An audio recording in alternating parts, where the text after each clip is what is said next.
First leg of the last tour? I don't know. It was great.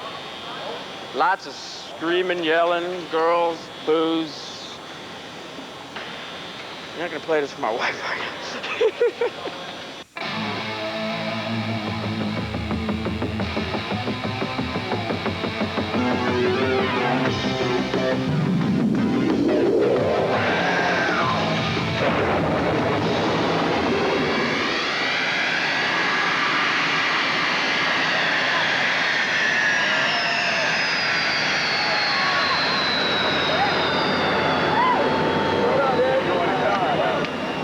First pulled up, there was about 25 or 30 people out by the plane. I thought, this ain't so bad. But then we went around the corner, and there's 1,000 or so, or a couple thousand, or whatever it was. It's hard to tell. It looked like the whole airport was packed.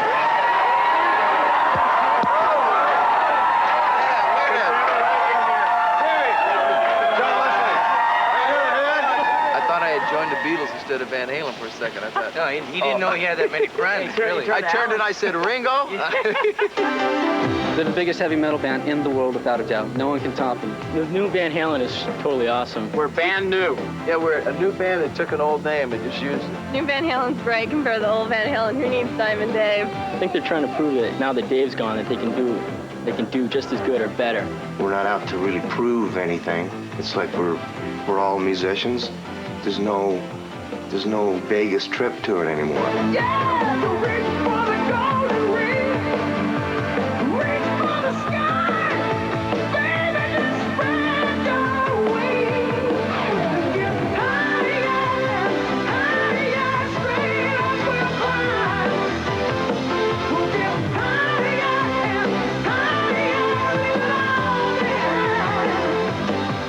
This is the most incredible band on this planet.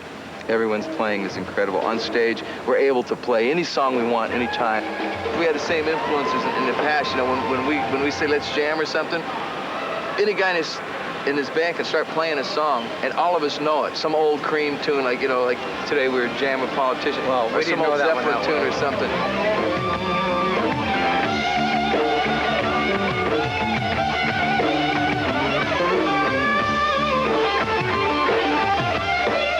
Well, let's put it this way. I've never heard anybody play guitar like Ed.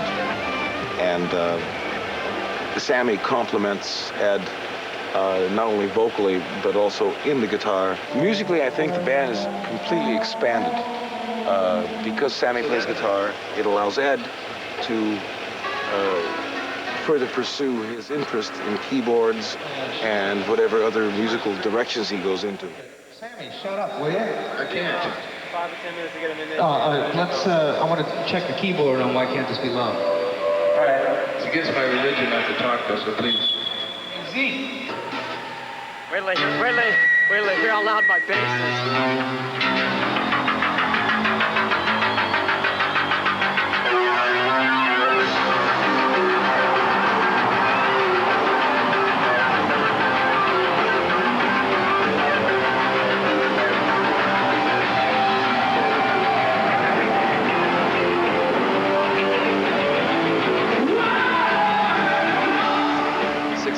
You know, it's like you can't even compare to anything. You just say, yes, that is success. If you want to just measure it against chart success, concert success. We love the album. Everybody in this band, I mean, is just so proud of this record. That's success, you know, so it's completely successful. The four of us are working so great on stage. That's successful. It's all successful. And you know, whatever you're measuring against or whatever your word for success is, your meaning of it. All right. So you win. Billy's got a shot of success. The first time we got together was like we've been together for years. It was incredible. You know, I don't mean to put a certain person down, but it's like there's no more limits, no more governor, you know. It's like just we can do anything we want. Well, we had a toothache for about 11 years, and finally went to the dentist, had it extracted, and now we've got a crown with a gold cap on it. I think they've really pulled off something incredible. When a primary member of a band leaves a rock and roll band, there's always speculation that the band can never be the same, and I think actually they've improved themselves. When Dave quit the band, Alex, Mike, and I were just pretty devastated, really. We were just sitting there going, now what, you know? I mean, here we've worked with a guy for 11 years, so to speak, and he just kind of like took off. We were just a little bit, no, we weren't a little bit. We were a lot pissed off. We just came off a major tour in 1984. It was the best-selling record we ever had. It went to #2 in Billboard. We had the first ever #1 single. Every place we played, we were sold out. And we were just itching to go and do the next record because Edward had written a lot of music. And Dave wanted to be a movie star. About the only thing that I can say that really ticked me off about the whole situation was that it was not told to us straight across the board.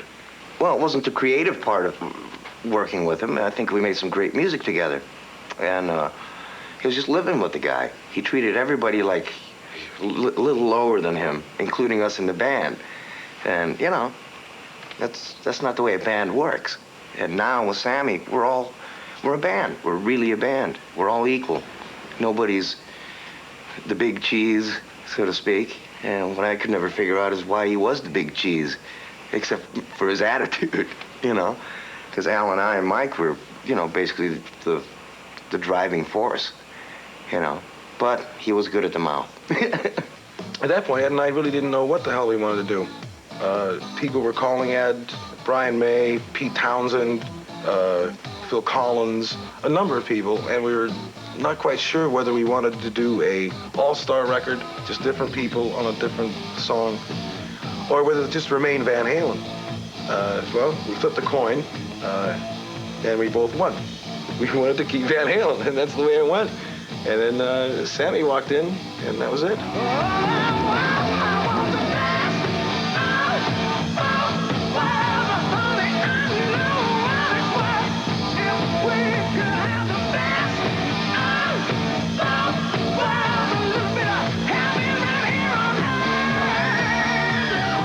In '77, when we first signed to Warner Brothers, the idea of having Sammy as the vocalist for Van Halen was tossed around. Not by the band, but by the powers that be. And we didn't find out about that until maybe 3 or 4 years after the fact. And it never materialized because of contractual differences, etc. But, and here's my favorite term, as fate will have it. One day, my Lamborghini broke down, and I ended up at Claudio's. You know, just sitting there shooting it. And he just got off the phone with Sammy. Sammy's car broke down too, you know. And Claudio goes, Ed, you seem a little depressed. You know, and I go, yeah, man, I'm bummed. Our singer just took off.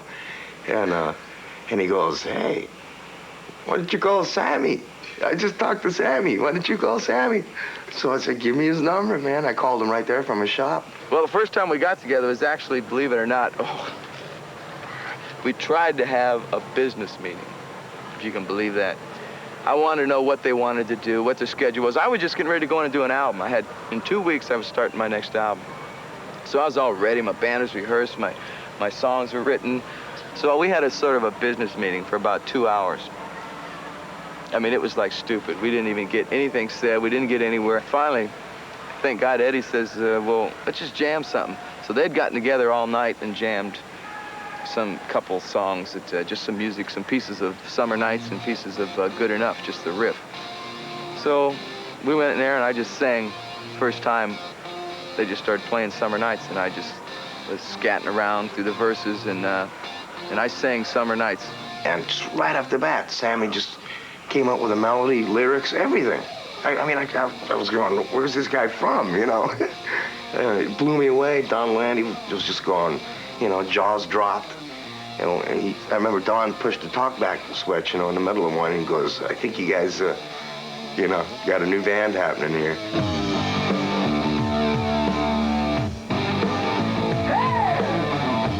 The scariest I've ever been on stage, besides the first gig with Montrose, which was my first concert, you know, big concert, was the first Van Halen show. I had butterflies. I was a nervous wreck. I was pacing.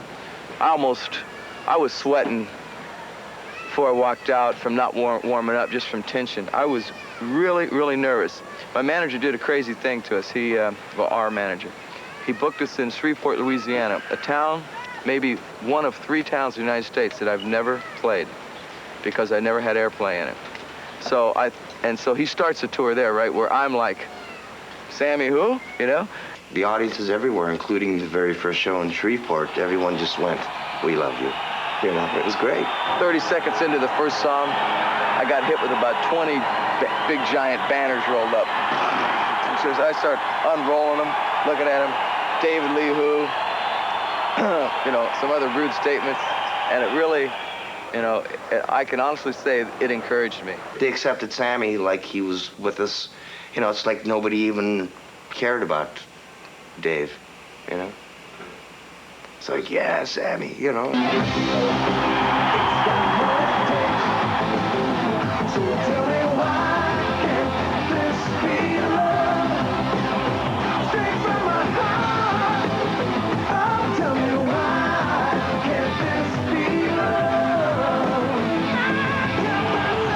I didn't want to change the band when I came in. I just wanted to be the singer in it and you know, work my way in to the point where we didn't lose anything that they already had. And in this band, for instance, I don't ever present the start of a song to this band intentionally. I mean, I had 15 songs for my album that I was supposed to do, but I didn't present one of them to this band because I really think that the band should remain the musical spring, which is really Eddie.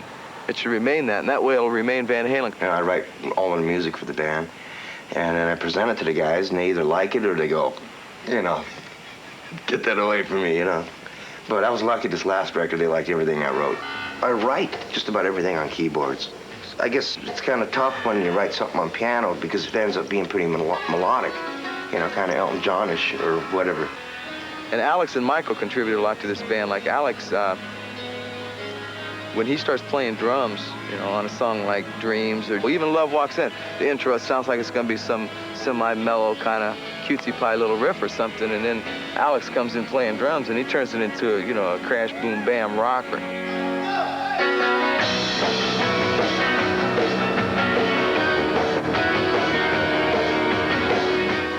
With Michael, the thing that he adds to the band a lot of people don't see is the real high background harmonies.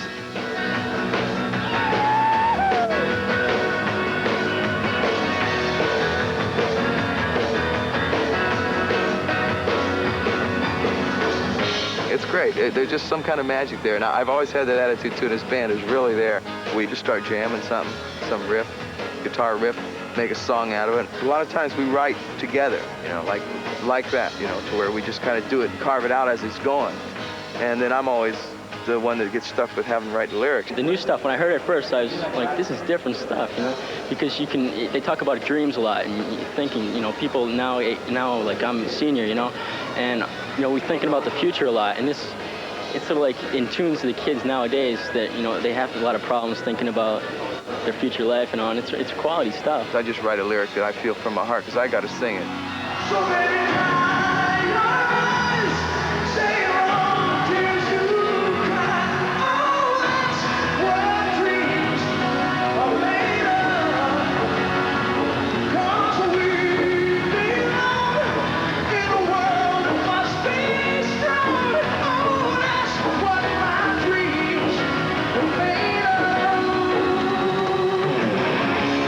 I wasn't nervous at all starting 5150. See, Ted Templeman was actually supposed to produce, but then like a week before we were going in the studio, he calls us and he goes, sorry guys, I'm committed to Dave. No, you know, sorry Ted, but you know, I was actually happy because I really wanted to do it ourselves. From the day I walked into the studio with these guys and we started making music, there were no doubts in any of our minds. And all these other people that we were keeping away from the studio, all the record company people and a lot of press people who come and interview us, but they couldn't really hear any music. You know, they all had their doubts. You could read it right in their eyes. Like, oh, I don't know, you know, it's a big move. You know, without Dave, you know, Van Halen might not be nothing, you know. And we were just smiling, you know, our confidence level was so high because, you know, we were writing this material that came out on this album. And we were hearing it every day. And we're going, whoa, this is great. You know, can you imagine when this stuff comes out, you know? And sure enough, it worked. Hello, baby! 5150 being our first album that we that we basically did completely by ourselves, and it going #1, of course, is an incredible feeling. You know, very satisfying. Feels better than anything I can imagine outside of sex.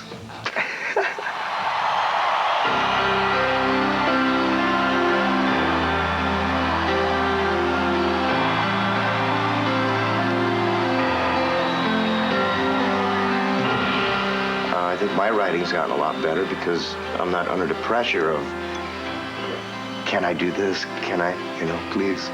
I was never really allowed to play keyboards because a certain person said, hey, you're a guitar hero, man. Nobody wants to see you play keyboards, I'm a musician, basically, and if I write something on a saxophone, I'll play it. Al always tells me this, and I guess it's true. No matter what instrument I play, it always has an edge to it. So even when I play keyboards and Al and Mike launch in, it still sounds like Van Halen no matter what.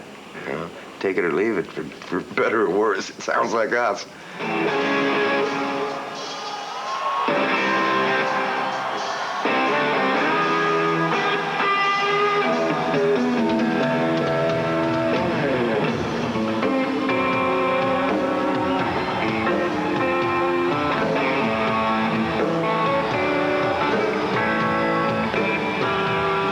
Actually, I started out playing drums, and I had a paper out to pay for, it's like $125 Japanese drum kit, and while I was out delivering the papers to pay for the kit, Al was playing my drums. He says, okay, you're gonna play my drums, I'm gonna play your guitar. And at the time, he was taking Spanish guitar lessons, so I took his guitar. And he played a piece of music that I'd been practicing for hours on end, and he had it just like that. Yeah, it just seemed to come natural, because I've been playing piano for years. So the fingers were limber, or whatever.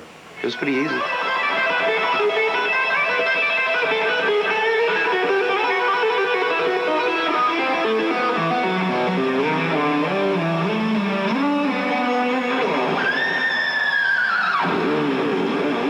I never had guitar lessons. I just kind of picked it up. Maybe that's why I do some of the weird stuff that I do. I play a little different than most people, doing the finger stuff on the fingerboard, or whatever. Nobody really did it until I did. Now everyone does it. He's never approached the instrument like the average person would do. He's changed the guitar just like Hendrix did a long time ago, but he's taken it a lot further. No one else jumps around like Eddie does, He's the greatest rock and roll guitarist ever. He's the fastest, and he just does wizardry with the guitar. He jams! He jams! Without his Van Halen jams! Is there another beer?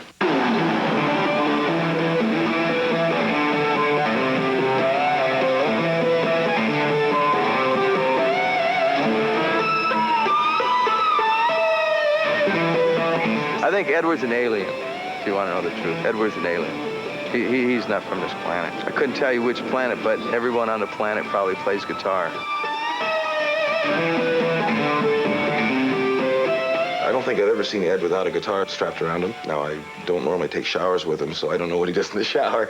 But I'm serious. He plays guitar from the moment he wakes up to the moment he goes to sleep.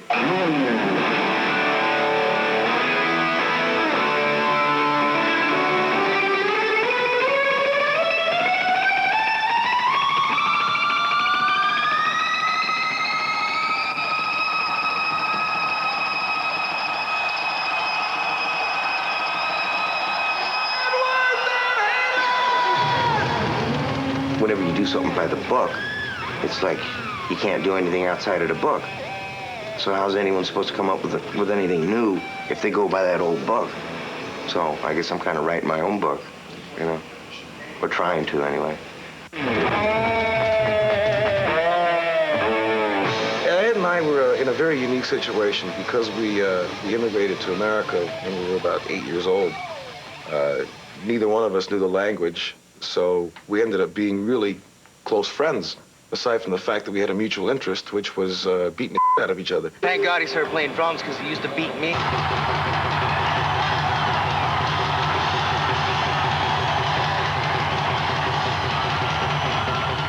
My father was a professional musician, and Ed and I trained on piano for about 10 years to become professional concert pianists. And then the Beatles came along. We used to listen to Dave Clark 5 records and eat on ice cream cartons and have cut out paper guitars and stuff. And, it's always what we wanted to do. When my father used to play, we'd be like the intermission band. Al would play drums and I'd play guitar, or Al would play piano and I'd play drums. When I first started playing drums, I admired Ginger Baker, John Bonham, Fleet Moon.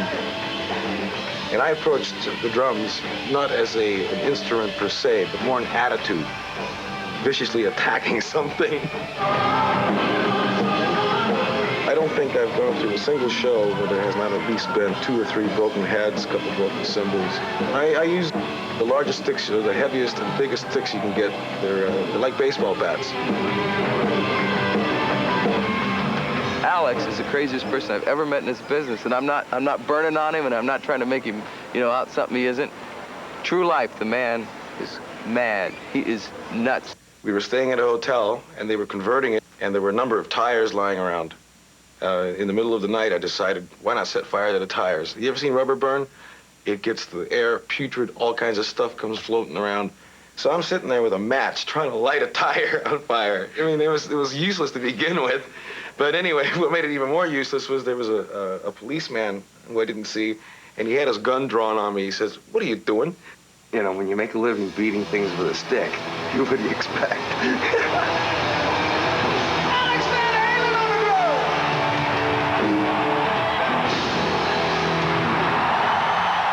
When Al starts falling asleep at the drums, I'm basically just holding the solid beat down. I got the. I keep it all together. I'm the steady part of the band here. Just I got to take another sip off my drink.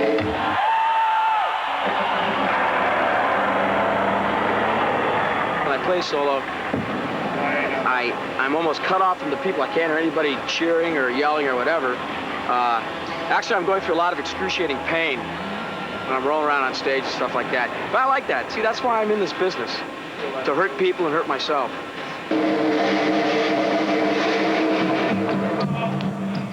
People from MTV wanted me to, give you a little behind the scenes, so to speak, of what happens on stage right, the bass side. I think the most fascinating part is the bass workbox. Okay, here we go. What the hell are all these things doing in here? Now, see? Now, there's one thing I got to tell you right here, real quick. A full box of picks, right? Wrong, see? I know the guy who works for me. Look at this, look at this, look at this. 2 layers, and look at that, look at that. Towels, Did you buy any picks today? Yeah, the full box, okay? Yeah, get out of here, all right.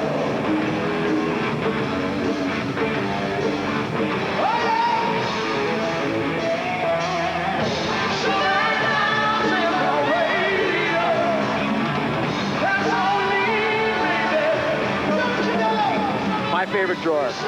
I bet you can't guess what drawer this is. How much do you drink, do you think? He's immune to this stuff. It doesn't matter. At least 1 bottle of Jack, right? One day I noticed a fly landed on my arm. And it wouldn't get out, would it? I started my chronograph watch here, and I think he lasted about 2.5 seconds. He rolled over dead. I'm what's known as a Tennessee squire in Tennessee. I own a piece of land at the distillery. I drink massive amounts of Jack. I drink massive amounts. See, they know, right? Jack Daniels, right? They know. Anyway, we just built this one out of spare parts that we had laying around, and it turned out real good. And I use it on stage.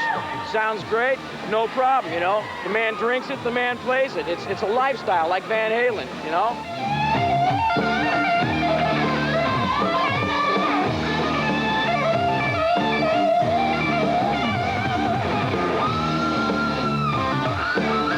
They called me the pine-sized whiskey-sipping bass player. He's very melodic when he's not banging his bass on stage like a metal detector.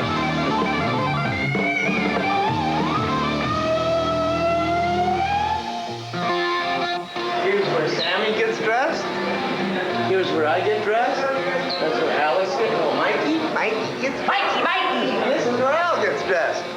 Basically, what we do before we go on in the tune-up room, we all 4 just get together and just total geek out, just to mentally prepare ourselves for what we're walking into. What more do you want? It is like one big goofy situation, you know. Every time we get around each other, it turns into totally Bocephus mode. Yeah, we hit Bocephus mode. Yo, Bocephus hat. Fun of a sitch. Oh man, this is great. You gotta try one of these on, man. It makes you have a completely different perspective on the way you look at life. Hank Williams Jr., his nickname is Bocephus, and the man really knows how to party down, right? And so we kind of just go into Bocephus mode before a show, you know? Bocephus rules and knows all! But I'm not talking wild, disgusting acts of human behavior. we do get wild. We get crazy. Let me do my elephant for you, okay? Ah, man. Okay, wait. Here's my horse, all right? Whoa, triggered. I thought you was Dale.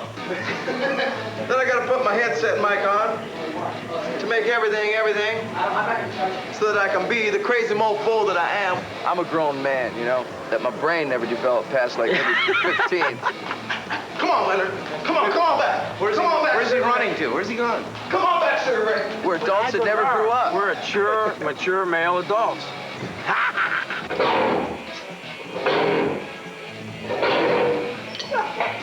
I like my mom, but she's not home. She's tight. But not Jean Bangore. The first leg of the tour, every night we played Addicted to Love about 45 times in a row. So finally, actually, the last few shows, we blew the speakers.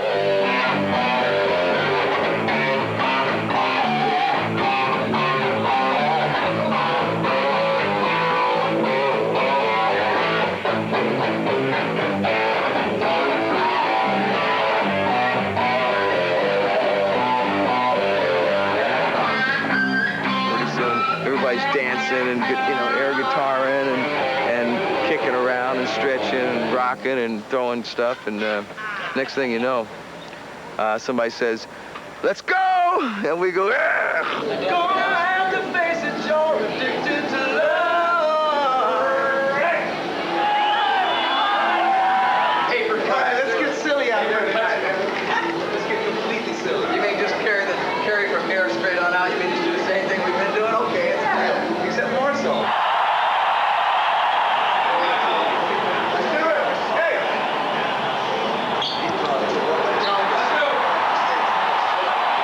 To be honest, God, truth, every night when I set foot on stage, those 2-3 minutes right before we go on, I always get the chills a little bit. The most important thing to me is when you step on stage, you're live. And if you blow it, it's your last chance. You leave town the next day, and there's 15,000 people there saying they stunk.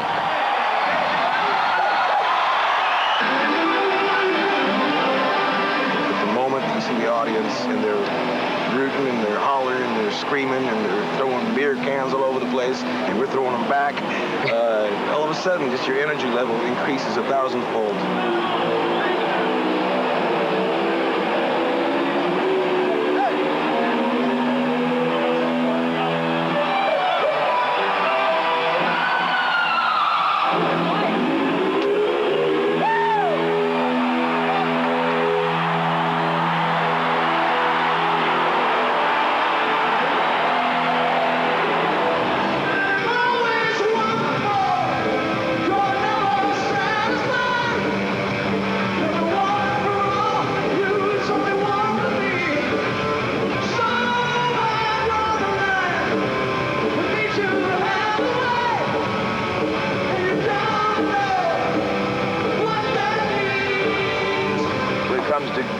Stage, you know, that's where we owe the audience, the people that put down money to see us. We owe them a great show, and everyone in this band is extremely responsible in that sense. When we have to, we deliver.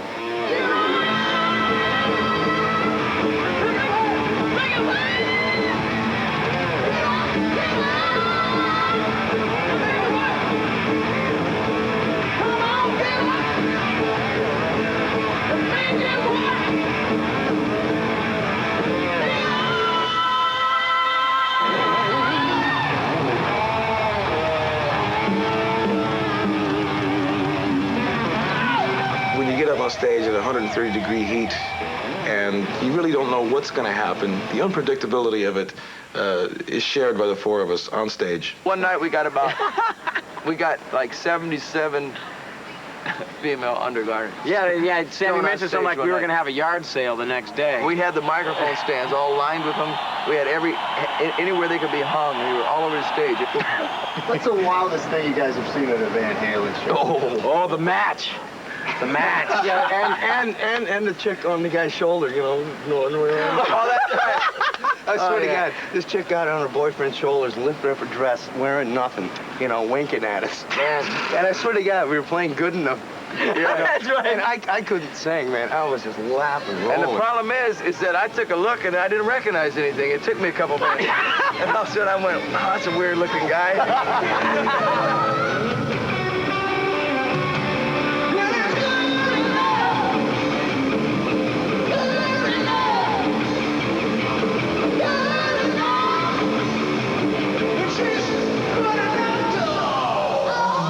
It's just pure music, and I think, you know, that to me is a little classier than ripping the kids off doing some clown show. You know, it's just more down to earth now, and I think kids pick up on that, and I think the music's better too.